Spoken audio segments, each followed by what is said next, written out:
Dikma dari tim implementasi Accurate yang nanti akan menjelaskan bagaimana sih Accurate ini akan membantu untuk perusahaan Bapak sekalian. Agar kita bisa menjelaskan secara relevan dan tepat nih Pak untuk perusahaannya ini bergerak di bidang apa dan alur-alurnya itu seperti apa Pak? Boleh di-share sedikit Pak? Ya, kita bergerak di perusahaan distribusi makanan, Pak. Mm-mm. Bahan makanan ya, jadi bahan baku makanan. Kemudian alurnya itu kami membeli bahan dari vendor atau dari prinsipal. Kemudian barangnya disimpan di gudang kami. Terus kami cari order. Oke. Kemudian ketika terjadi order dari customer, ada purchase order, Oke. atau kalau customer-nya nggak bisa mengeluarkan purchase order, mungkin nanti saya pengen tahu juga di Accurate misalnya ada surat pesanan internal yang nanti bisa kita jadi pengganti purchase order. Terus kemudian habis itu masuk jadi prosesnya ya, kita pengennya seperti perusahaan pada umumnya ada sales order, terus nanti ada packing list untuk mengurangi barang di gudang, terus nanti juga membuat surat jalan, dari surat jalan nanti akan tercipta invoice gitu. Oke, baik. Terima kasih nih untuk Bapaknya Sorry yang Pak, sudah. saya tambahin lagi ya. Oke, boleh, boleh Pak. Eh, Tercipta invoice, habis itu invoice-nya itu akan dilakukan pembayaran sama Hmm, customer. Pembayarannya itu ada dua macam, satu cash, satu lagi tempo, jadi ada oke, piutang. oke, Itu dari sisi garis besar. Nah, oleh karena itu kita membutuhkan sistem untuk merecord alur dan juga nanti akan mensummarize ke laporan keuangannya juga. Jadi laporan keuangannya juga nanti ada pembelian bahan baku ke prinsipal, terus juga nanti ada uang masuk dari customer, oke. terus juga nanti ada piutang karena kan nggak cash ya, jadi ada piutangnya. Terus juga kita nanti butuh laporan keuangannya juga dari rugi laba, terus nanti dari apa namanya rugi laba satu lagi apa Pak namanya Pak? Saya kok jadi lupa.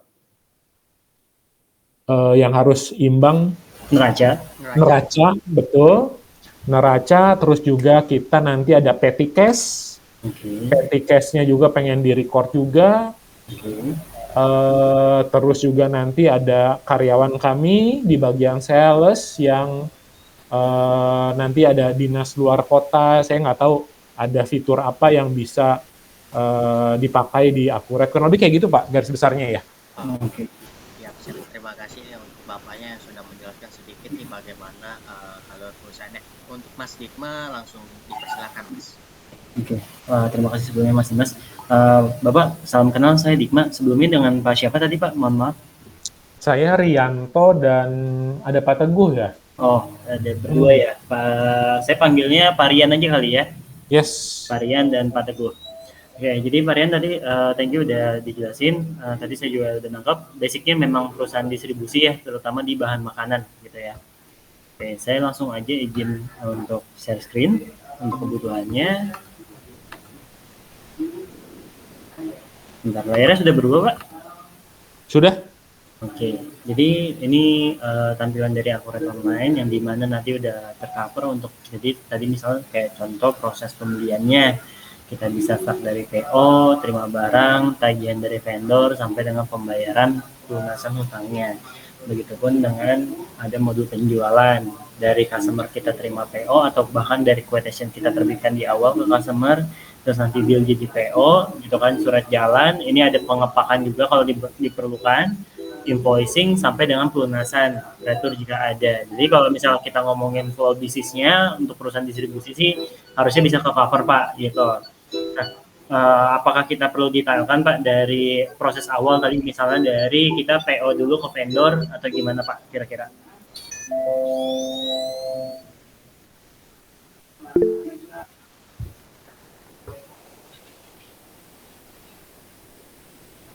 Untuk yang Petikes ada tadi Pak fiturnya Pak, sorry. Oh, oke. Yang dari Petikes ada Pak, nanti dari sini. Jadi kayak misalnya biaya perjalanan, bensin, alat tulis kantor, intinya biaya operasional lah ya. Nah, nanti biasanya di modul kasih betul. Nanti dia itu bisa ke record kayak history uang keluar masuknya. Jadi misalnya dari kas kecil, dari tanggal berapa sampai tanggal berapa, ini semuanya udah ke record nih Pak dari transaksi per transaksinya. Jadi uang masuk, uang keluar gitu ya. Nah kayak gini ada pembelian alat tulis kantor gitu ya. Ini pas diklik dia masuk ke transaksinya Pak kayak gini. Gitu. Nanti ini bisa jadi voucher Bapak juga untuk di print out kalau memang dibutuhkan untuk ditandatangani gitu.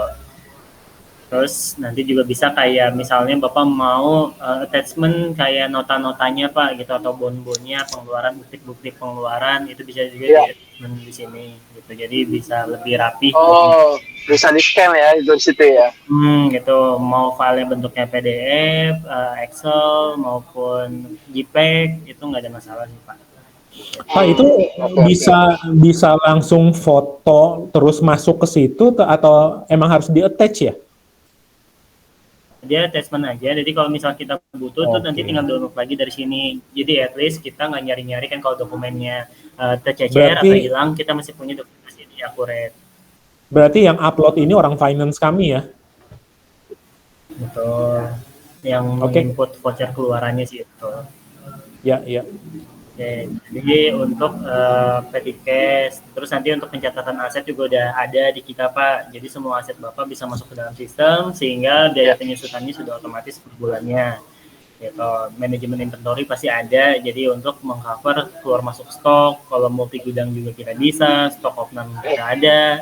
Gitu. Terus kita juga bisa cover untuk laporan-laporan daily-nya maupun laporan keuangannya. Tadi misalnya dari laporan laba rugi, neraca, itu Bapak bisa lihat real time, baik per hari, per minggu, atau per tahun sekalipun, itu nggak ada masalah. Gitu. Jadi dari total pendapatan, dikurangin biaya, terus dikurangin biaya operasional berapa, itu langsung ke report secara otomatis.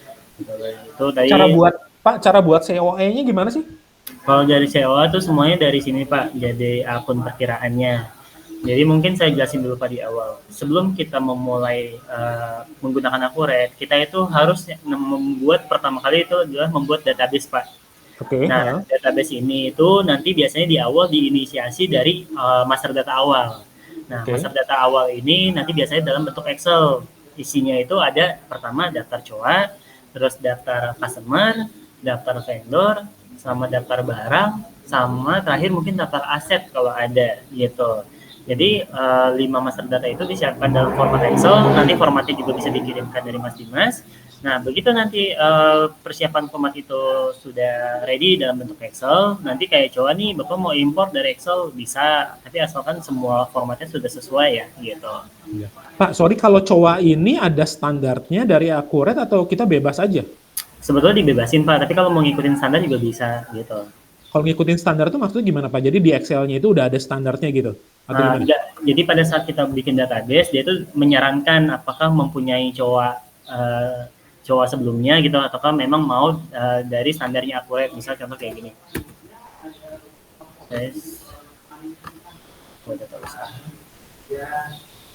Jadi standarnya itu biasa lah Pak ya, dari kasbank, piutang, persediaan, sama beban-beban HPP dan segala macamnya.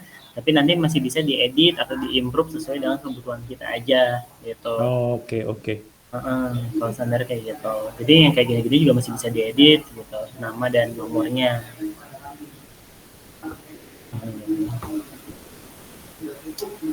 Tapi harusnya apa yang disediakan oleh Akuret itu udah general ya Pak ya?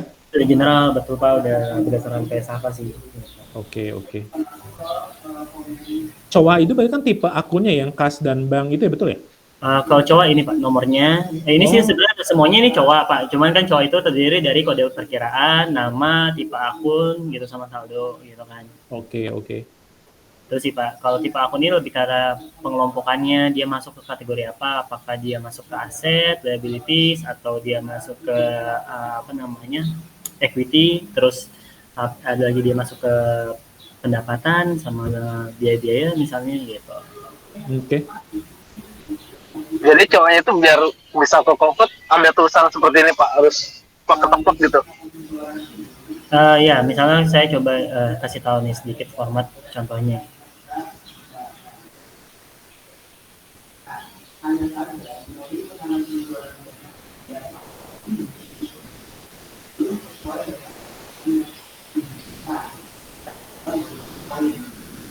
Jadi di sini sebetulnya nanti di Excel-nya itu udah dikasih penjelasan nih Pak, cara tutorial, cara pengisiannya dari kolom per kolom. Nah, misalnya dari sini ada tipe akun pertama di kolom A. Tipe akun itu ada apa aja sih di Akuret? Nah, di Akuret itu ada seperti ini. Kalau dia masuk ke kas dan bank, maka dia masuk ke kategori bank ini nih, BANK gitu kan. Terus kalau masuk ke piutang usaha, masuk ke AREK. Jadi itu kita harus menyesuaikan dengan standar format yang memang dibutuhkan oleh Akuret gitu. Dengan kondisi kolom-kolomnya seperti ini. Jadi kita tinggal menyesuaikan aja, terus diimport, baru deh bisa jadi daftar cowok di Akuret online-nya gitu. Oke, Pak. Ada yang mau ditanyakan lagi? Jadi Dulu, Pak. Oke, terus tadi ada sempat apa namanya disclaimer tadi terkait piutang kita juga ada baik yang outstanding maupun yang by aging gitu ya, dari yang udah jatuh tempo atau belum jatuh tempo gitu, dia udah lewat dari berapa hari umurnya, dan nanti bisa up to date gitu. Jadi itu pembagian 1 sampai 30, 31 sampai 60 itu udah standar atau masih bisa diedit? Itu udah standar sih Pak kalau yang pembagian tersebut gitu. Cuman ya itu paling yang bisa kita tentuin adalah kayak temponya berapa lama setiap customernya. Jadi kan itu tergantung transaksi terbitnya invoice ya Pak, dan syarat pembayaran yang kita berikan ke customer kita.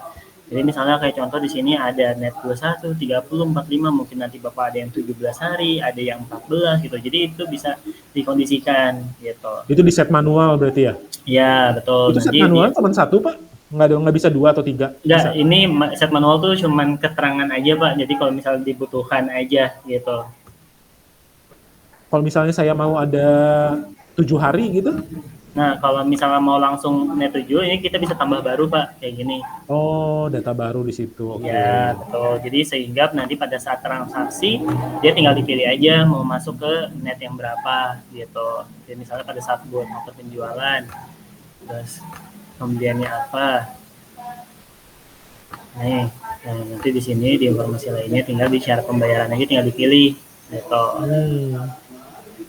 Tapi kita juga bisa bikin default, misalnya customer ini udah pasti net 7 atau net 30 gitu ya Pak. Jadi memang nggak akan berubah syarat pembayarannya kecuali mungkin ada negosiasi baru dengan kebijakan-kebijakan baru. Nah, itu bisa dirubah langsung dari master data pelanggannya. Gitu. Di master data pelanggan, nanti kita bisa masuk ke bagian tab syarat, misalnya contoh yang customer ini. Di tab penjualan, nah ini dia syarat pembayarannya itu di default gitu ya, walaupun di sini masih defaultnya 30 tapi di transaksinya nanti masih bisa dirubah sih gitu. Oke. Kalau saya punya customernya PKP dan non PKP, gimana Pak ngatur pajak dan non pajaknya? Oke, sebenarnya kan kalau dari sisi peraturan, kalau perusahaan kita adalah perusahaan PKP, maka semua customer harusnya sifatnya diterbitkan lapor pajak ya Pak ya. Namun kalau di Akuret itu tergantung pada penginputannya Pak. Jadi bisa saja si transaksi ini, misalnya ini kan kena pajak nih Pak. Begitu saya hilang ya pajak, hitungan jurnal pajaknya pun hilang gitu. Cuma kan nanti Bapak harus bisa ini laporan yang kena pajak dan tidak kena pajak kan gitu palingan. Oh, nggak bisa gabung ya laporannya ya? Bisa udah tergabung otomatis, cuma kan nanti di reportnya harus Bapak pisahin kan yang kena pajak berapa yang kena pajak, gitu aja sih paling. Dari misalnya laporan penjualan nanti di filter yang kena pajak berapa, yang nggak kena berapa kan gitu. Itu di laporan pajaknya ya? Laporan pajaknya juga udah bisa terrecord di sini ya? Ya, untuk laporan pajaknya nanti Bapak kalau mau lihat apa namanya pajak keluaran, ini ada daftar atau rekonsiliasi langsung PPN lebih atau kurang bayar. Ini ada yang PPN keluarannya, ada yang PPN masukan, ini untuk rekonsiliasinya gitu. Oke. Dan tadi juga sempat bingung ke Cortex, kita yang penting ngikutin persyaratannya dulu sih Pak, kayak nomor MPP-nya dilengkapin, terus dengan DPP nilai lain-lain kan untuk sekarang kalau di Cortex pakai yang kode 04 itu. Nah, terus nanti dia punya preferensi 11/12 sehingga dia bisa tarik ke si apa namanya XML itu Pak, format XML itu nanti dia ditarik dari sini. Jadi dari sini untuk PPN keluaran, ini transaksinya ini nanti dia masuk ke faktur penjualan. Ya nanti dia jadi file XML nih Pak, file XML inilah yang diimport ke si Cortex gitu. Oke. So jadi kalau untuk faktur pajak itu kan ada yang bisa connect ya antara Cortex sama ERP. Kalau sekarang kayaknya udah nggak bisa ya, semuanya individual ya Cortex-nya ya. Ya adanya peraturan baru Cortex ini saya belum pernah tahu ada update lagi sih. Jadi sebetulnya gini sih Pak, sebelum adanya Cortex itu kita ada beberapa vendor partnership yang memang dia terkoneksi langsung dengan DJP ya. DJP yang versi web base gitu, yang bukan Ya. aplikasi e-faktur gitu ya Pak ya. Ya Nah, betul. itu ada memang ada dua kalau nggak salah. Nah, ini Pajak Express sama Pajak.io dan dia ada tambahan biayanya. Nah, itu bisa tuh langsung connect ke sana. Cuman dengan adanya Cortex ini saya belum tahu lagi kebijakannya seperti apa dari mereka terutama gitu. Oke. Jadi kalau dengan sistem Cortex sekarang ini berarti faktur pajak akan tetap keluarnya dari Cortex. Jadi kita hanya input apa ya? Hanya input manual aja terrecord di akurat ya. Kalau dia tuh PKP gitu ya. Dan ya intinya tadi harus sesuai dengan persyaratan-persyaratan tertentu Pak, kayak misalnya nomor MPP customer-nya harus dilengkapin, terus transaksinya juga harus ada PPN-nya gitu kan. Kalau nggak ada PPN-nya dia nggak akan bisa ke import Pak gitu. Maksudnya tuh import itu gimana, sorry? Import tuh maksudnya dari Accurate, dihasilkan XML itu proses ekspor ke XML import ke Cortex gitu, masuk lagi dia. Oh itu kalau kita menggunakan yang fitur tambahan tadi ya, Bapak bilangnya? Enggak, itu udah fitur free dari bawaan Accurate kalau ekspor import yang XML itu. Jadi nanti formatnya si Cortex sekarang bisa diupload begitu aja ya, nggak usah diedit-edit gitu? Betul, asalkan tadi pertama misalnya dari customer-nya nih MPWP-nya dilengkapin gitu ya, persyaratan-persyaratan untuk menuju ke arah sana sih Pak. Gitu. Terus kayak misalnya dia itu masuk ke kan nggak mungkin ke 01 lagi ya Pak ya, dia masuk ke DPP nilai lain-lain, terus PPN-nya pun harus 11/12 kan gitu. DPP 100%, tarifnya 12%, ini harus 11/12. Nah jadi kalau udah kayak gini tuh dia baru bisa ngebaca gitu. Nanti XML itu udah siap untuk diimport ke si Cortex. Gitu. Sorry, kok PPN 12 ya Pak? Tarifnya 12 Pak. Kan sebetulnya memang ini kan cara pemerintah untuk ngakalin gimana nggak naik kan Pak. Sebenarnya tarifnya itu tetap naik 12, cuma kan diakalin jadi DPP 11/12 nih Pak. Ujung-ujungnya sama 11% gitu. Oke. Ini kan 1 juta dikali 11% kan sebenarnya 110.000 ya Pak ya. Oh gitu. Oh kalau sebelumnya itu ya 11/11 gitu. Betul. Oke. Jadi karena kebutuhan si Cortex ini makanya akhirnya dibuatlah kayak gini Pak gitu. Itu update baru tahun ini berarti ya? Betul, dia benar-benar ya sesuai dengan Cortex kemarin sih Pak rilis gitu. Cuman memang kemarin Accurate perlu waktu sih Pak untuk menyesuaikan dan ditambah beberapa kali pengalaman kita terakhir ini Cortex ini masih ada banyak updatean juga Pak. Kadang mereka nggak ngasih tahu ada release note, ada updatean baru. Tiba-tiba misalnya user itu kemarin bisa nih import ke Cortex, besokannya nggak bisa. Oh ternyata ada update dari Cortex-nya. Ya kita tetap harus menyesuaikan terus sih Pak. Gitu. Oke.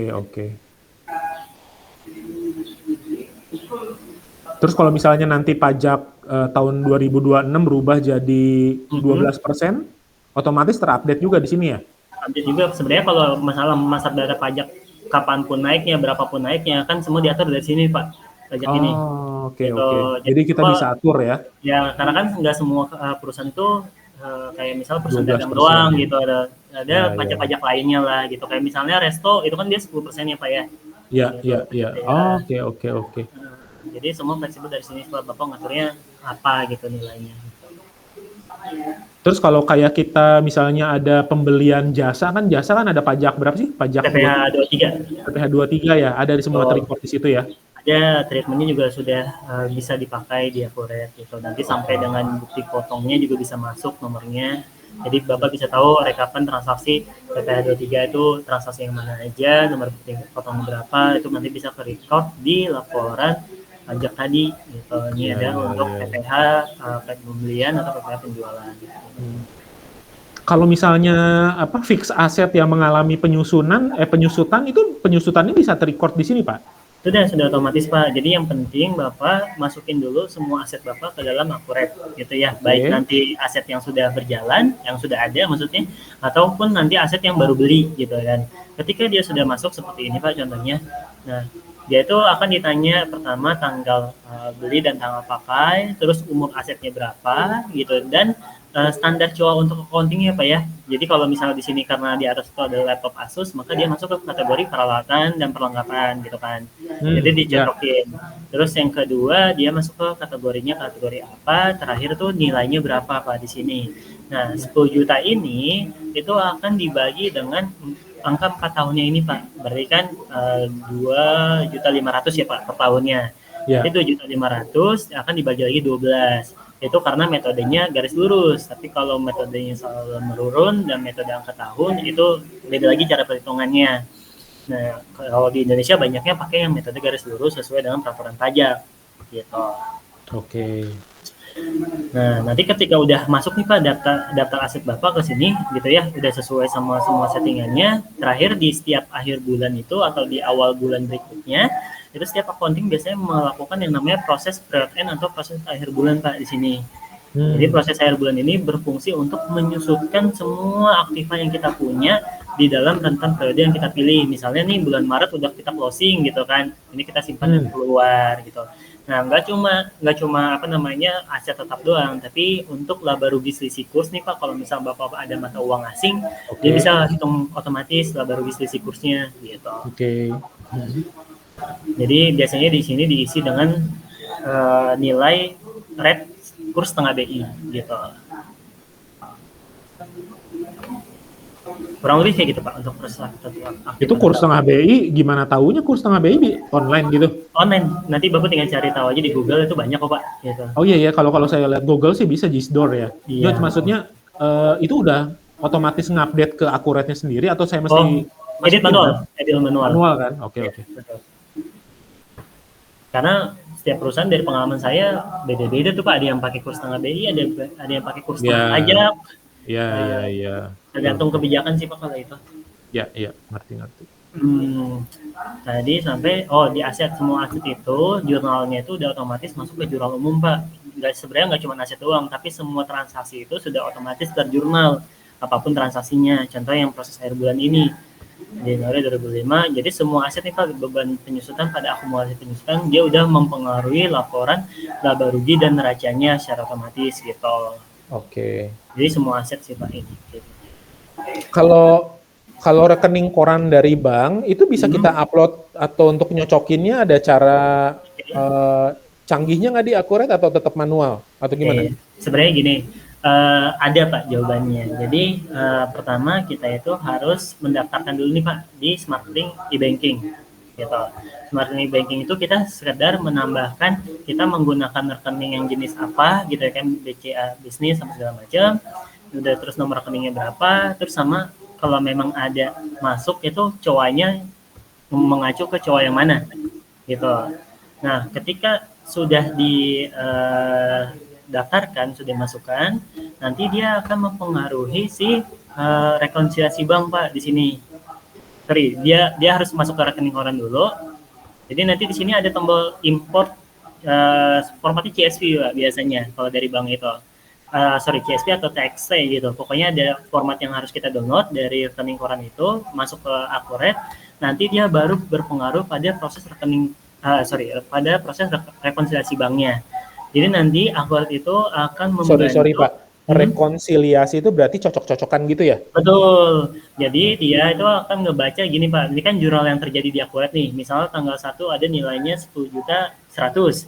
Tanggal 2 ada duit keluar misalnya 500.000 sekian gitu kan. Nah, nanti di rekening koran itu dia akan ngebaca Pak. Pertama dia akan ngebaca tanggalnya dulu, tanggalnya sama atau enggak. Kedua, dia akan ngebaca nilainya.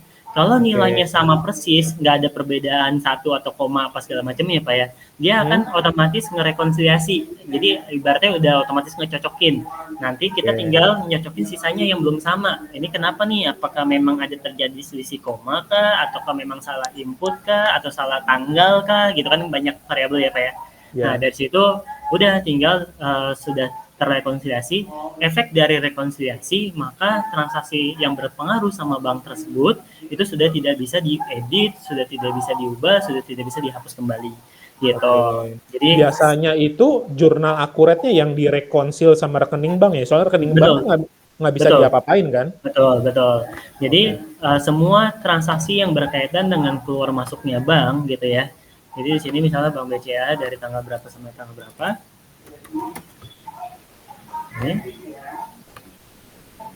Nah, jadi kalau dia sudah direkonsiliasi itu ada tandanya Pak, gini Pak, ada centang, gitu. Itu namanya udah direkonsiliasi.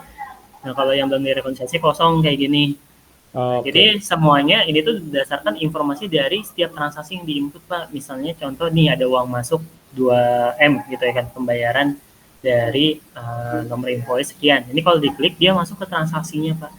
Ya, ini transaksi pelunasan gitu. Makanya ada uang masuk. Any question lagi Pak?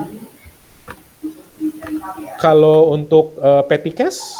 Petty cash sama Pak caranya. Jadi nanti kita kan bisa ada berapa account bank yang kita masukin? Betul, ya baik kas maupun bank seperti ini sih Pak. Semuanya masuk ke daftar COA-nya dulu gitu ya. Dia masuk ke kategori kas dan bank. Nanti tinggal ketika ada, kita ada store tunai atau tarik tunai gitu ya kan. Nah, kita kan punya modul transfer bank nih Pak. Misalnya kita mau ngisi petty cash gitu ya. Nah, ini dari Bank BCA ke kas Jakarta misalnya. Terus nilainya berapa, 1 juta. Nanti uangnya otomatis pindah Pak dari Bank BCA ini ke kas kecil kantor Jakarta. Gitu. Ini contoh. Itu report aja kan, tapi uangnya masih tetap manual saya bayar sendiri kan? Betul, ini kan secara sistem aja biar laporannya sama antara aktual, ya betul, aktual dan sistem gitu. Oke. Jadi nanti setiap kali ada uang keluar, uang masuk itu pasti akan ditanya Pak, uangnya itu masuk keluar dari rekening atau kas yang mana gitu. Oke.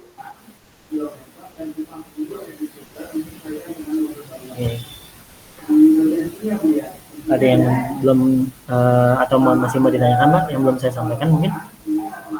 Kalau itu kan itu nanti kan muaranya berhubungan sama neraca rugi laba. Selain itu apa sih Pak biasanya dipakai laporan arus kas ya katanya ya? Sama jurnal gimana? Kalau jurnal mah sebenarnya dia masuk GL sih Pak, general ledger biasanya. Atau laporan ke seluruh jurnal. Jadi sebetulnya jurnalnya cuma nge-cross check transaksi yang sudah terjadi itu benar belum sih jurnalnya gitu. Biasanya ini ranahnya orang accounting. Gitu. Terus tadi benar kata Bapak ada laporan arus kas gitu ya. Ini ada arus kas kita juga ada, itu tinggal buka aja gitu, ini arus kas. Terus banyaknya paling ini nih Pak buat ngebantu rekonsiliasinya juga, compare sih Pak biasanya. Ini rincian bisa GL-nya. Ya, kalau buku besar itu juga bisa import dari rekening koran? Enggak, kalau buku besar kan dia sumbernya dari transaksi yang diinput Pak. Dari transaksi yang diinput. Iya, gitu. Paling itu aja sih Pak, GL, neraca, laba rugi yang sering dipakai mah. Gitu. Kalau SPT tahunan gimana Pak, badan? Kalau SPT tahunan pelaporannya itu tetap dari saya nggak tahu sekarang tuh udah di Cortex atau belum, tapi intinya harus dari pajaknya. Di Akurat itu cuman membantu dari sisi laporan. Tadi kan di SPT tahunan membutuhkan yang namanya neraca, membutuhkan namanya laporan laba rugi, terus aset, perubahan modal. Nah, laporan-laporan itu aja Pak yang kita bantu untuk sajikan ke sana. Tapi kalau untuk melaporannya di aplikasi pajak itu harus secara mandiri gitu. Jadi kita cuma bantu sampai dengan lampiran-lampirannya aja gitu. Oke Pak. Sekarang ke komersialnya dong Pak. Boleh Pak Dimas, silakan kalau dari sisi komersialnya, saya teknis aja ya Pak ya. Sorry, maksudnya teknis komersial Pak, dari PO, SO, Oh, surat jalan, ya, saya kira udah mau invoice, nanyain harga gitu. belum. Maksudnya Oke, ke oke. alur komersial, fitur Eh, komersial maksudnya ya. Oke, kalau PO, berarti kita mau ngomongin pembelian dulu Pak? Ya, Oke, Pak Dikma, sorry, ya. kalau untuk slip gaji gitu bisa ya? Ada di sini ya? Oh, Sorry. ya, pencatatan gaji ada Pak di sini. Dia masuk ke modul buku besar, terus di sini ada pencatatan gaji. Nah, syaratnya tuh cuman melengkapi kayak nama karyawannya, di sini harus masuk dulu daftar karyawannya, terus sama variabel gaji dan tunjangan itu ada apa aja sih di dalam perusahaan gitu ya. Nanti tinggal diatur aja ada apa aja gitu kan. Nah, nanti dia baru bisa masuk ke pencatatan gaji seperti ini. Jadi output yang dihasilkan itu adalah slip gaji sih Pak ya, itu sama jurnal laporan keuangan juga gitu. Jadi nanti dia bisa pakai slip gaji seperti ini contohnya gitu. Nanti bisa dimodifikasi juga tampilannya. Oke Pak. Oke. Sip. terus Kita lanjut lagi. Ada pertanyaan lagi Pak Teguh? pajak karyawan Pak? Pajak karyawan PP21. PPh 21. Nah, nanti itu masuk ke ini Pak, siklus si karyawannya. Karena nanti di karyawan itu ditanyakan di karyawan kontrak atau tetap gitu kan. Terus status PTKP-nya itu apa gitu. Oke. Nah, di sini nih ditanyakan dia nomor NPWP-nya berapa, dia ada tanggungan atau enggak gitu. Nah, hal-hal ini nanti dia akan mempengaruhi perhitungan si PPh 21-nya. Karena nanti PPh 21-nya itu udah ngitung secara otomatis sesuai dengan peraturan yang TER yang terbaru itu, Pak. Gitu. Oke. Terus nanti kalau misalnya ada peraturan baru langsung update juga ya? Ya, nanti biasanya kan kalau user akurat ini saking banyaknya mungkin ya, pasti ada aja Pak yang nge-report ke bagian customer service-nya gitu. Jadi mereka pasti tahu ketika memang ada perubahan gitu.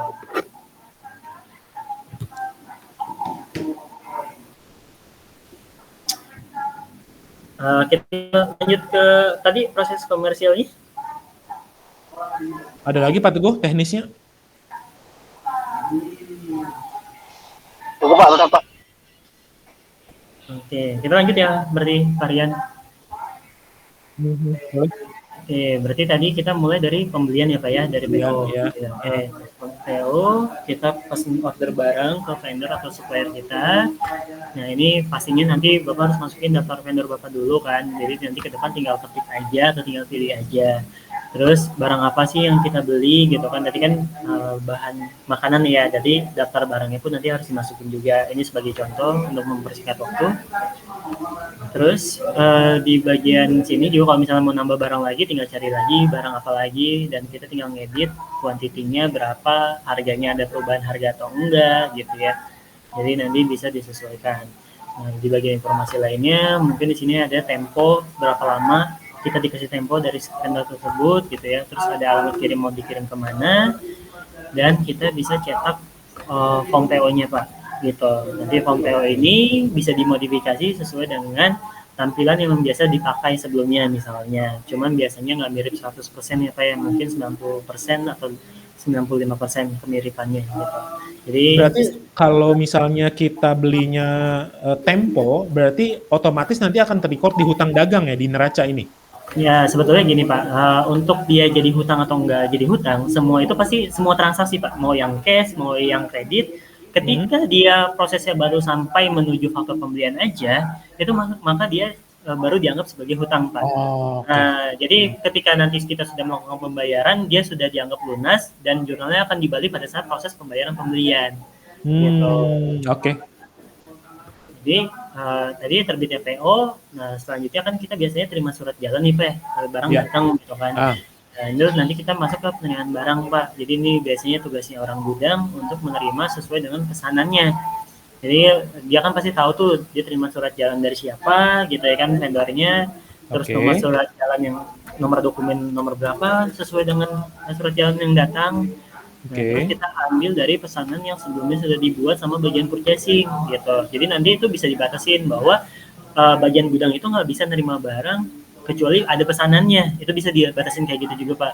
Nah kita fokus ke tanggal hari ini. Nah di sini bagian gudang tuh cuma fokus bener nggak barangnya ini, kuantitinya bener nggak segini gitu ya, karena nanti bisa parsial juga Pak terimanya. Misalnya dari ordernya 10 kita terima 5, jadi nanti ketika surat jalan berikutnya datang dia bisa tinggal yang muncul tuh outstandingnya aja gitu. Oke, kunciannya PO-nya ya kalau tadi ya? Betul, kuncinya PO-nya. Kalau di PO-nya 10 datangnya 5, maka masih ada sebagian diproses Pak sebutannya kalau di PO tersebut. Jadi di PO ini dia ada beberapa status menunggu, terproses atau sebagian. Contohnya kayak gini. Gitu. Kita lanjut lagi. Ketika kita melakukan proses, ya gimana Pak? Silakan. Kan kalau kita kan mau bikin surat jalan, biasanya kita tuh ada kode batch sama ini Pak, atau ini di SEO-nya itu masuknya kemana Pak nanti? Oh, ini serial number ya, batch number gitu? Iya betul. Oke, jadi ketika ada barang masuk sama barang keluar itu harus mencantumkan batch number yang mana gitu intinya. Iya. Ya. Oh, oke, sebentar ya. Jadi di Akurat itu ada fitur namanya serial number Pak di sini di barang dan jasa. Oke.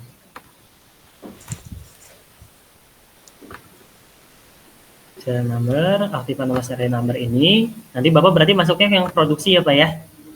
Ya. Kalau yang unik itu misalnya nih Aqua kuantitinya ada 5. Nah, 5 itu nomor serialnya beda-beda. Tapi kalau yang produksi itu 5-5-nya bisa sama. Berarti kan Bapak masuk ke batch ini kan. Nomor produksi, dia pakai tanggal kadaluarsa atau enggak itu tergantung kebutuhan Eja. Gitu. Kira-kira pakai tanggal kadaluarsa nggak Pak? Pakai. Biar tahu Vivo kan.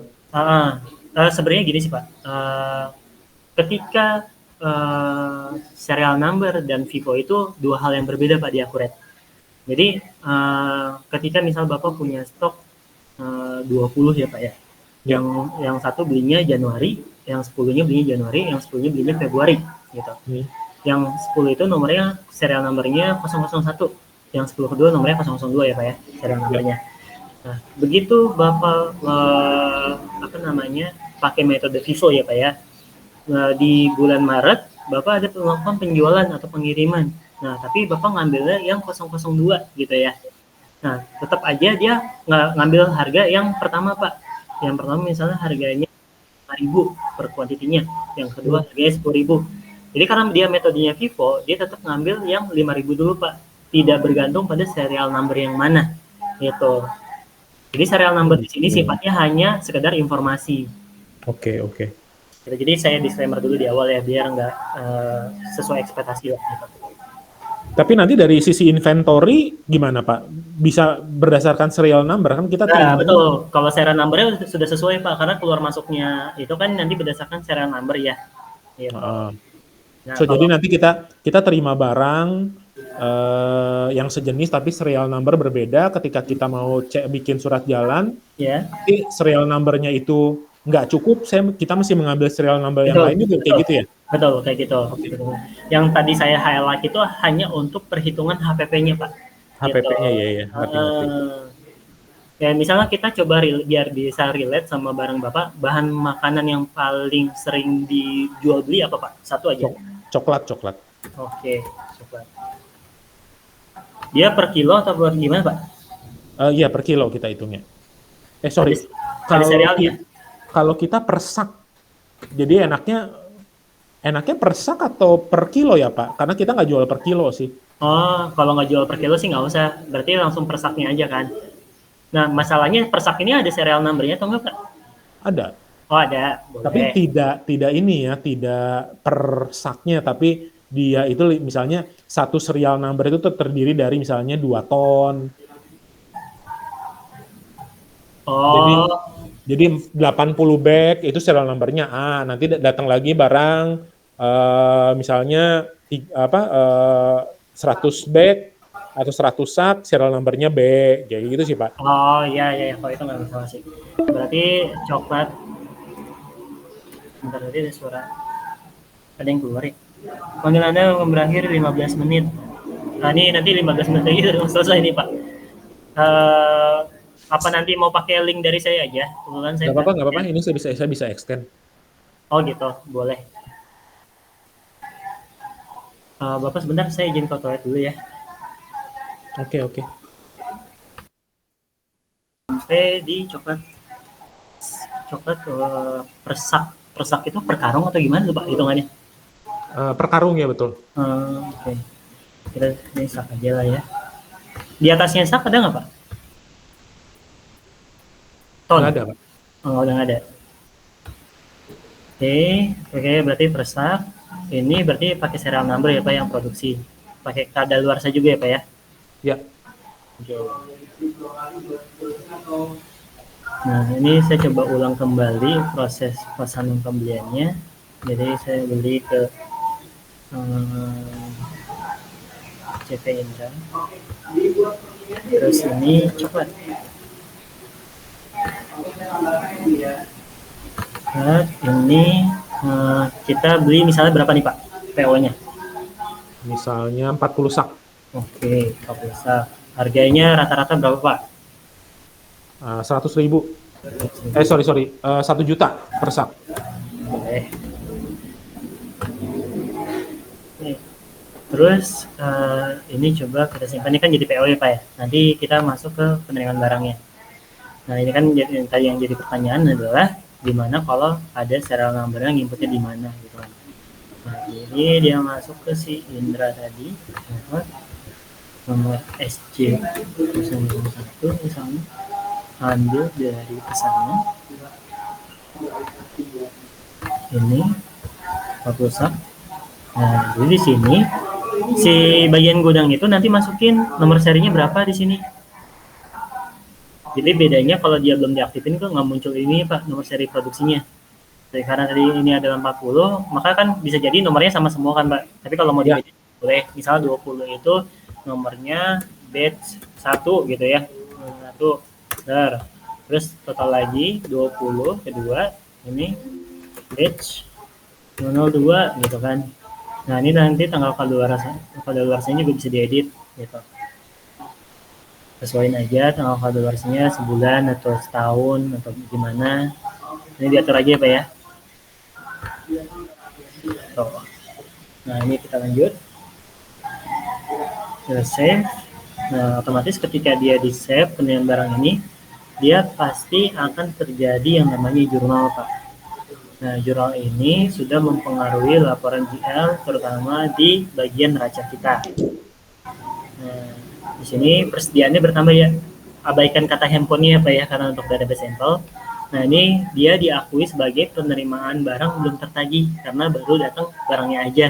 Nanti ketika invoice-nya datang atau tagihannya datang baru dia diakui sebagai hutang usaha.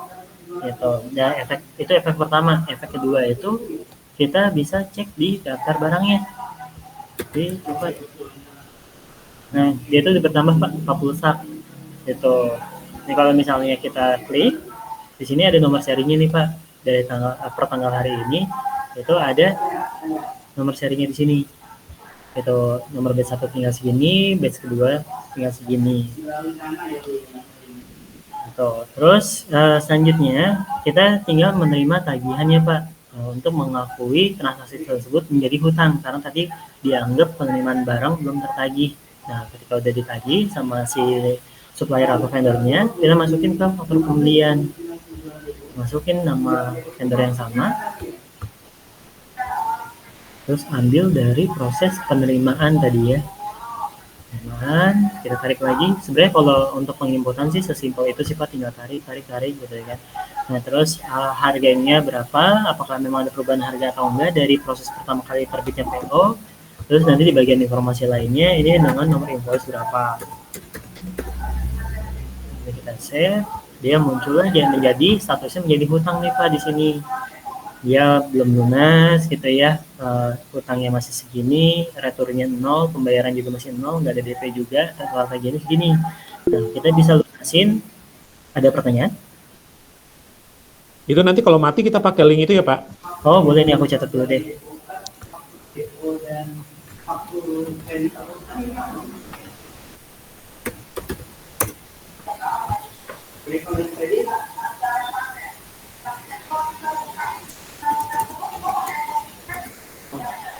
Kita lagi. Nah, di sini total tagihannya hutangnya masih 40 juta ya Pak ya, sesuai transaksinya. Nah, kita coba ngelunasin prosesnya. Kita coba pembayaran. Ini kita masuk ke Indrapa. Ini masuk ke uangnya dibayarkan dari mana. Nah, terus untuk transaksi invoice yang mana yang mau dibayarkan. Jadi kalau misalnya nanti ada beberapa invoice, nanti seperti ini Pak contohnya. Jadi kita fokus ke yang hari ini aja. 40 juta. Mau bayarnya parsial juga boleh gitu ya. Tapi kalau mau langsung juga tinggal samain aja dengan jumlah uang yang kita keluarin, tanggal bayar kapan, setelah itu kita bisa simpan. Oke, baik. Adik Mas, Ya, kalau misalnya kita mau bikin batasan plafon lah, kayak kredit limit yang customer itu, misalnya ada batasannya kita bisa nggak? Jadi ketika misalnya udah over kredit, dia nggak bisa dibuka lagi PO-nya gitu. ya. Ada seperti nggak batasannya?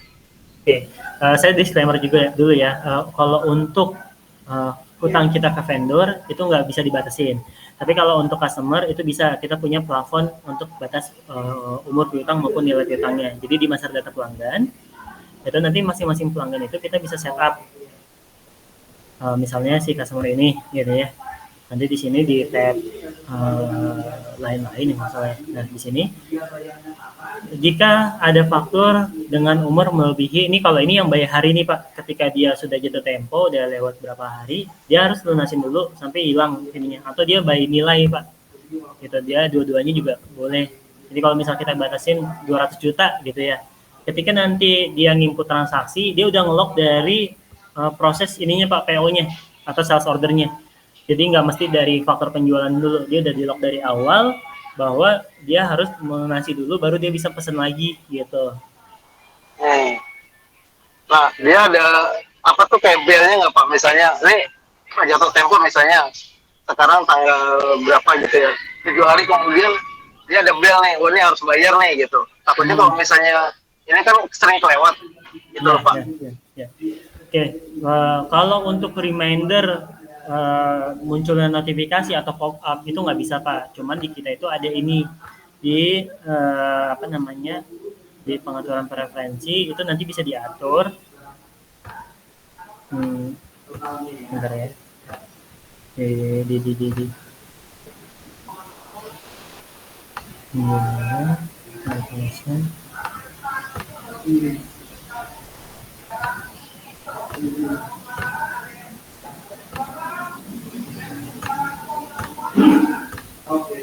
Oh, paling gini aja Pak, dia langsung ke ininya.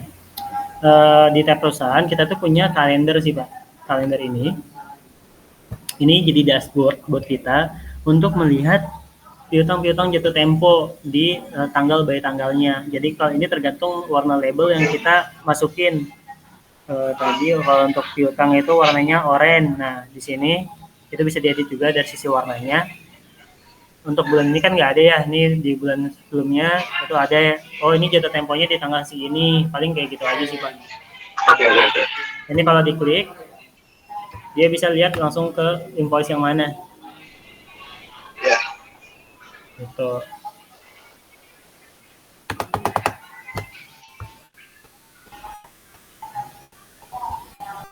Jadi kalau untuk batas plafon kurang lebih kayak gitu. Tapi tadi dari pembelian ada pertanyaan nggak? Proses pembelian kurang lebih kayak gitu sih. Aman Pak? Aman ya. Nah, kalau penjualan sebenarnya kebalikannya Pak. Kalau tadi kita terbitin PO ke vendor, kita sekarang terima PO dari customer kita. Terus nanti terbitin surat jalan, invoice sama pelunasannya juga. Tampilannya pun sama mirip-mirip Pak. Gitu. Ini misalnya kita mau kirim ke Dimas misalnya. Terus untuk pengiriman coklat kan tadi ya, dia pesan berapa nih, langsung update stoknya berapa, ini 15, 25 misalnya, 25 harganya kita taruh di 1.500.000 ya Pak ya misalnya. Nah, ini kita juga bisa cantumkan nama sales nih Pak, jadi output yang nanti dihasilkan Bapak bisa melihat laporan penjualan per sales Bapak gitu, siapa sales yang paling menguntungkan, paling banyak gitu ya. Itu nanti bisa difilter by sales laporan penjualan Bapak. kalau memang dibutuhkan, kalau enggak juga bisa dikosongin. Nah, ini kita save. Jadilah PO, ini nomor PO-nya belum diisi. Nomor PO customer-nya kalau ada, kalau nggak ada biasanya diisi sama tanggal biasanya. Ini asal aja karena ini kolom tambahan. Ini save. Oke, nah di sini dia masih menunggu diproses untuk Dimas, PO-nya nomor sekian 122 ujungnya, nilainya 37.500. Nah misalnya kita mau terbitin surat jalan gitu ya, kita keluarin pengirimannya,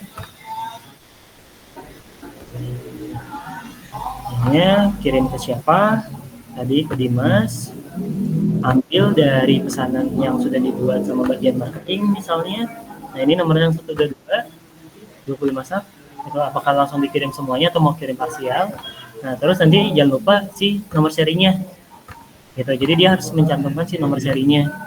Nah ini pilih dari nomor seri yang tersedia, ini kan ada 2 nih, berarti dua-duanya akan dipakai karena totalnya itu 25. Nah namun yang atas itu misalnya, oh ini cuma 5 gitu ya, jadi silang nih Pak antara batch 1 sama batch 2. Nah, itu totalnya sama di 25, sehingga dia juga sudah otomatis mengurangi serial number yang tersedia tadi. Itu ya, pertama di daftar barang, di coklat. Nah ini stoknya tinggal 15 karena tadi ada penjualan 25. Terus si nomor serinya juga di sini juga per tanggal hari ini batch 2 itu tinggal 15 juga. Gitu. Jadi nomor serinya juga udah otomatis update ya Pak ya. Ya. Ini ada salah di situ, nanti tinggal menerbitkan si tagihannya aja, invoicingnya gitu. Sama treatmentnya selagi dia di faktur penjualan Pak, dia masih dicatat sebagai piutang gitu. Nanti ketika dia bayar atau customer bayar baru ditarik ke bagian penerimaan penjualan. Nah, ada sama siapa, terus ambil dari proses pengiriman yang sudah dibuat. Oke, udah tinggal mastiin harganya sama atau enggak, nanti Bapak bisa print invoice. Tadi surat jalan juga bisa di print ya Pak ya. Ini misalnya yang ini.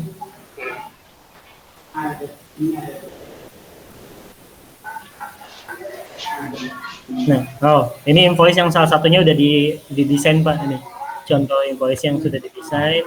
Pak, sorry, ini kayaknya udah habis, kita pindah ke link yang satu ya. Boleh Pak, silakan. Seperti selagi dia masih di faktur penjualan, tadi saya bilang masih jadi piutang. Nanti tinggal masalah pelunasannya aja Pak di bagian penerimaan penjualan. Jadi si customer itu bayar ke rekening yang mana, terus tanggal berapa.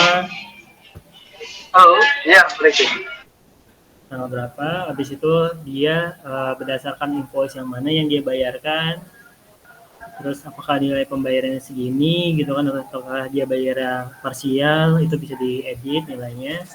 Nanti kalau udah sama tinggal di refresh kayak gini, lalu klik simpan, otomatis uangnya sudah masuk dan statusnya ini sudah berubah menjadi lunas ya Pak ya, dan pembayarannya piutangnya sudah 0, nilai pembayarannya sudah sama dengan nilai total tagihannya. Kurang lebih kayak gitu Pak di proses penjualan.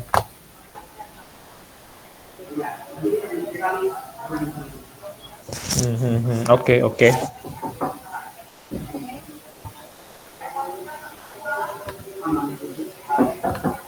Bapak tunggu sebentar ya Pak ya.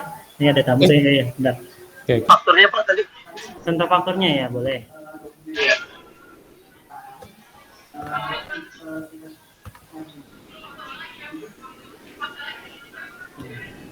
Default sih Pak ini, nanti bisa dimodifikasi.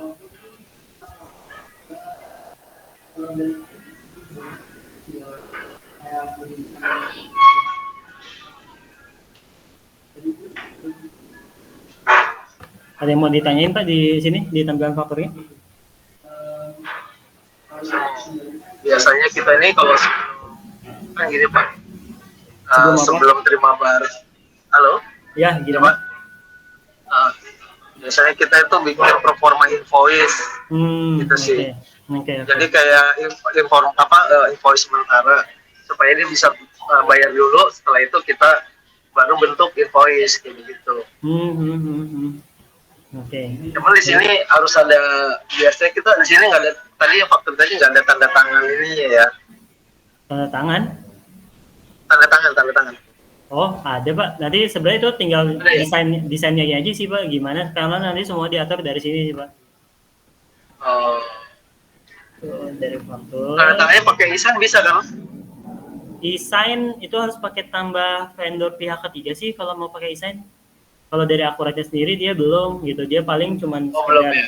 Iya, paling kayak foto JPEG-nya doang di attach di sini jadi gambar gitu. Jadi ini bisa add variabel image gitu. Oke. Oke Pak. Berarti di sini dibentuk JPEG ya. Nanti tinggal kita tambahin sendiri gitu ya. Betul. PDF-nya gitu lah ya. Oke, siap. Oke, lanjut Pak. Oke. Tadi sampai dengan performa.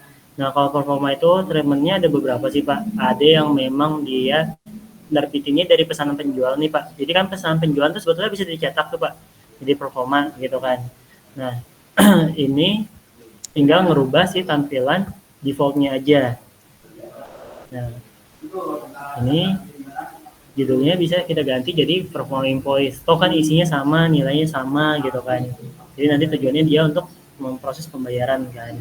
Nah, kalau kita pakai performanya di sini, di pesanan penjualan, maka nanti ketika ada uang masuk kita harus membuat seolah-olah ada uang muka Pak di awal, karena dia bayar duluan, baru nanti kita kirimnya belakangan. Gitu. Jadi sehingga kita bisa menerima uang atas dasar uang mukanya. Ada juga perusahaan yang menggunakan treatment yang kedua Pak. Jadi di Akurat itu ada yang namanya faktur mendahului pengiriman gitu. Jadi faktur mendahului pengiriman ini dia bisa menginput faktur penjualan tanpa harus menginput si surat jalannya dulu Pak gitu. Cuman dia kekurangannya dia sudah terjadi jurnal. Biasanya kan performa itu kan bisa jadi enggak kan. Nah, kalau itu kayaknya tergantung tergantung kita kepercayaan kita ke customer kita, dia memang udah langganan kah atau gimana kan gitu kan. Jadi kan khawatir kalau udah terjurnal kan tuh malah repot tuh gitu. Jadi ini biasanya pakai mendahului pengiriman. Jadi stoknya itu nggak berkurang dulu gitu sebelum kita flow-nya itu jadi kebalik Pak. Jadi pesanan ditarik ke fakturnya menjadi performa, nanti dia ada duit masuk. Begitu nanti kita kirim, pengirimannya ini dari sini Pak, bukan dari sini. Biasa kan tadi dari sini ya, ini bisa dari sini. Ya. Langsung gitu ya. Iya, karena syaratnya tinggal betul. Cuman dia sudah terjurnal dan syarat keduanya dia harus centang si mendahului pengiriman ini Pak, gitu. Atau faktur di muka namanya.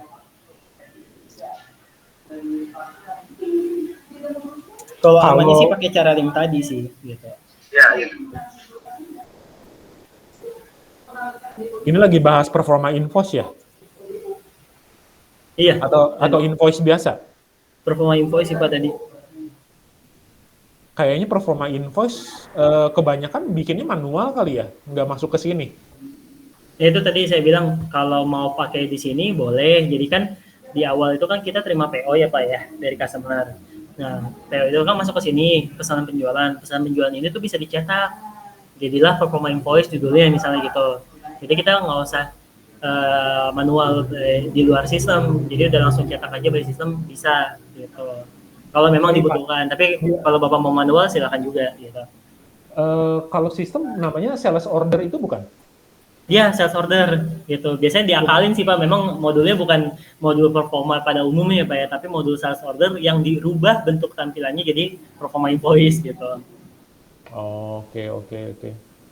Sebenarnya sales order juga bisa dicetak terus dijadikan semacam performa invoice. Betul. Di performa invoice kan ada nomor rekening segala macam. Kalau ya tinggal ditambahin. Ya tinggal tambahin aja sih kalau kayak gitu-gitu. Maka kan itu dari desain cetakannya Pak ya. Gitu. Kalau di sini ada SO ada berarti ya? Iya, ini SO. Oh, pesanan penjualan. Jadi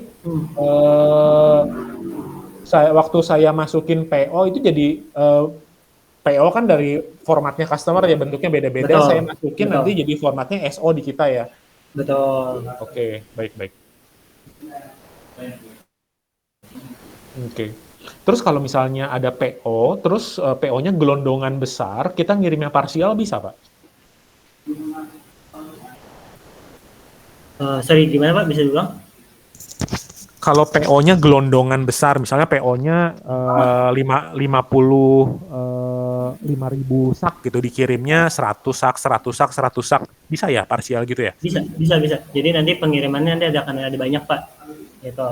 Jadi nanti kita tinggal pilih nomor PO-nya yang mana yang link kemana ya? Oke. Betul.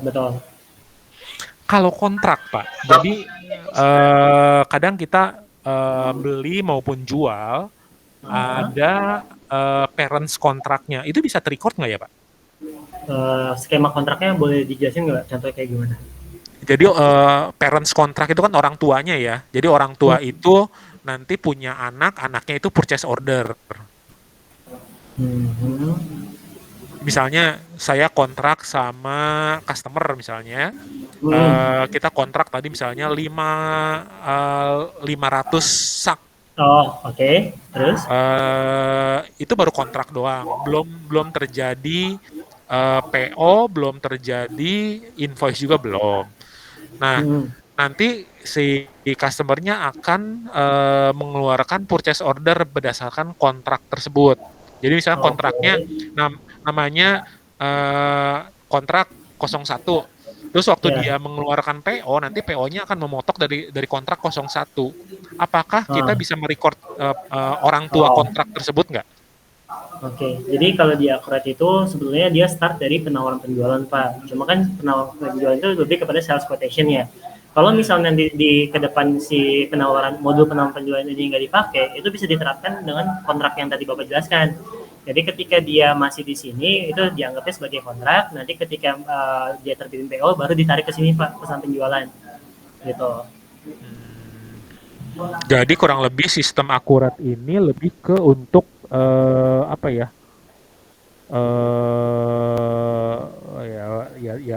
Ya distribusi lah ya. Dagang mostly dari 60% 60% dari pengguna Akurat itu banyaknya dagang sih Pak gitu. Iya. Jadi dagang jarang kontrak jangka panjang ya. Sama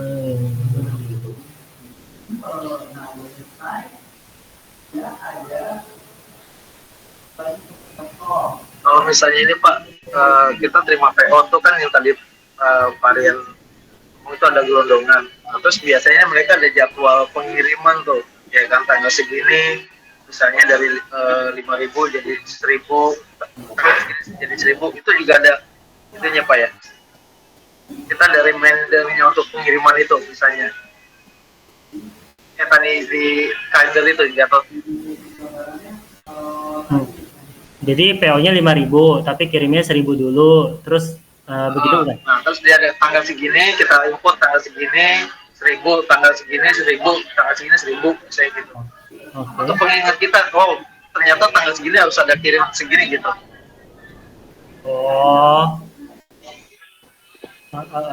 Kalau kayak gitu, sebenarnya bisa sih Pak, paling pakai approval ya gitu. Jadi nanti si admin tuh bikin dulu nih pengirimannya tanggal berapa aja, nanti tinggal di approve aja sesuai tanggal tersebut. Nanti ketika memang belum di approve kan dia masih ada di notifikasi atau di dashboard tuh Pak, ada dashboard transaksi yang belum di approve. Nah itu bisa pakai kayak gitu paling kalau memang mau ada pengingatnya. Tapi kalau dari Akurat yang normalnya, dari 5.000 yang tertera di sini, surat jalannya itu 1.000 itu tuh harus diinput secara langsung. Untuk pengingatnya paling kita bisa melihat dari pesanan penjualan yang masih outstanding sih Pak gitu. Ini datingnya berapa, atau nanti dari laporan pesanan penjualan yang belum terkirim, paling dari situ kalau mau ada pengingatnya. Tapi kalau misalnya ada di dashboardnya ada Pak, gimana Pak? Di dashboardnya ada. Ini daftarnya Pak, daftar pesanan penjualannya. Gitu. Nah, terus kalau misalnya Bapak mau lihat lebih detail lagi gitu ya, nanti bisa dari laporan penjualan, terutama di laporan pesanan penjualan yang belum terproses gitu ya. Ini ada yang per barang, ada yang per rinciannya, per barangnya sini. Ini datanya berapa sampai berapa. Nah, ini kosong karena memang nggak ada. Bentar.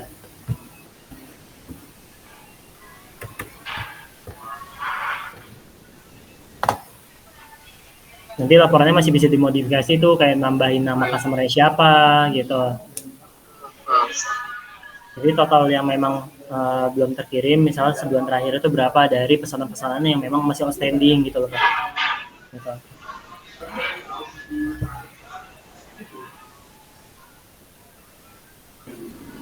Oke Pak. Oke.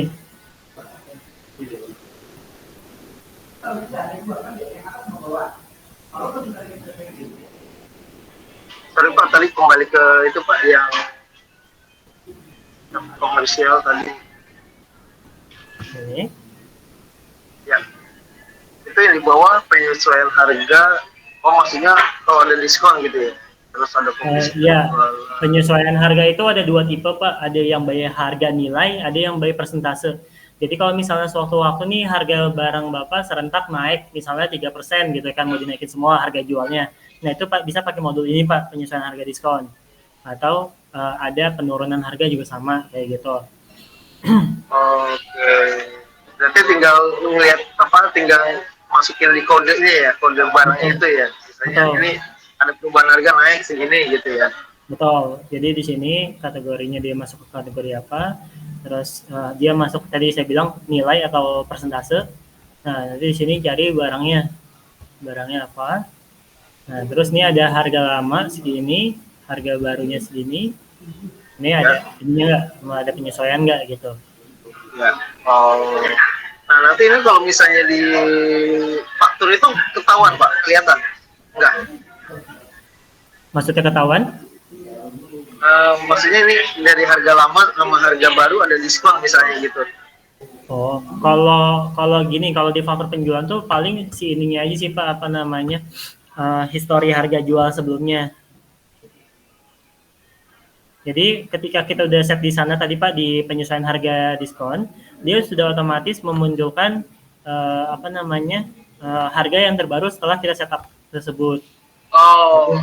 Nah terus tapi di sini ada ya, tapi di sini ada histori terakhir kita jual ke customer tersebut berapa sih nilainya gitu.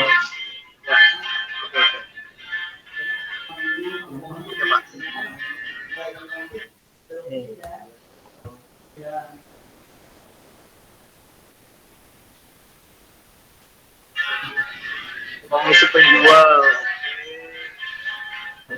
Boleh buka Pak komisi penjual? Itu biasanya presentasi atau rupiah Pak? Ada dua-duanya Pak. Di sini tergantung nilai tetap atau persentase. Gitu. Dengan syarat biasanya yang paling sering itu nilai penjualan antara misalnya dari 10 juta sampai 100 juta itu berapa nilainya.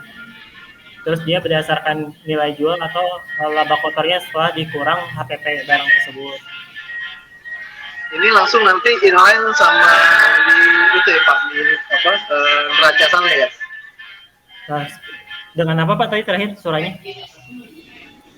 Di itu Pak, di laporan keuangan nanti. Enggak, kalau dia itu triggernya dari penjualan Pak gitu, dan ketika dia sudah terbit faktur penjualan dan dia sudah memenuhi syarat, dia bisa mengeluarkan laporan komisi. Tapi untuk mengeluarkan uangnya tetap harus kita jurnal sih Pak. Ada pengeluaran uang, misalnya bayar komisi. Iya. Kalau ini dia hanya ya betul. Gitu ya. Betul. Jadi hanya sekedar menginformasikan oh sales ini tuh komisinya segini gitu. Tapi untuk di jurnal kita yang harus masukin, nggak lihat dari sini ya. Oke. Oke, siap Pak.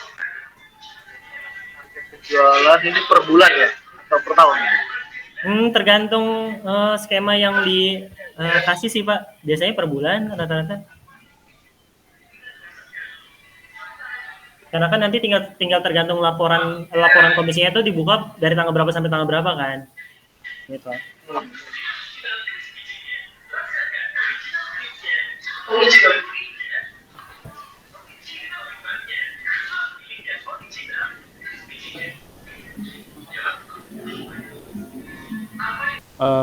Semua pembeli yang difasilitasi oleh Akurat ini lebih ke spot penjualan dan spot pembelian ya. Jadi yang kalau kontrak itu tidak bisa di cover ya di sini ya, tidak ada modulnya ya.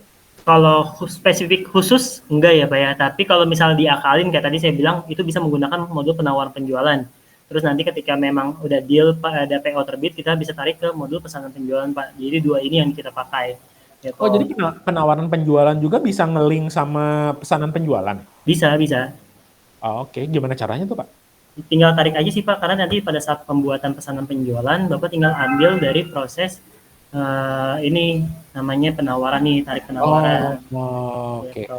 Jadi kalau udah ada proses lanjutan ya Pak ya, dari kontrak yang diterbitkan di awal gitu kan, udah tinggal tarik aja ke pesanan penjualan. Oke. Bisa. Pak, pembelian bisa ada kayak gitunya nggak? Ada kontrak gitu juga. Kalau pembelian kayaknya emang enggak sih Pak, karena di pembelian tuh paling mentoknya dari sini nih Pak, dari permintaan barang. Nah, permintaan barang ini sayangnya dia nggak bisa mengisi nama vendornya. Jadi dia general, karena permintaan barang ini biasanya digunakan oleh bagian gudang atau bagian PIC user terkait lah. Dia kebetulan, ya betul. Namanya cuman sekedar meminta barang ini kuantitinya segini gitu doang sih Pak. Jadi kalau di pembelian kayaknya nggak bisa diakalin kayak penjualan, karena dia udah start dari pesanan pembelian gitu.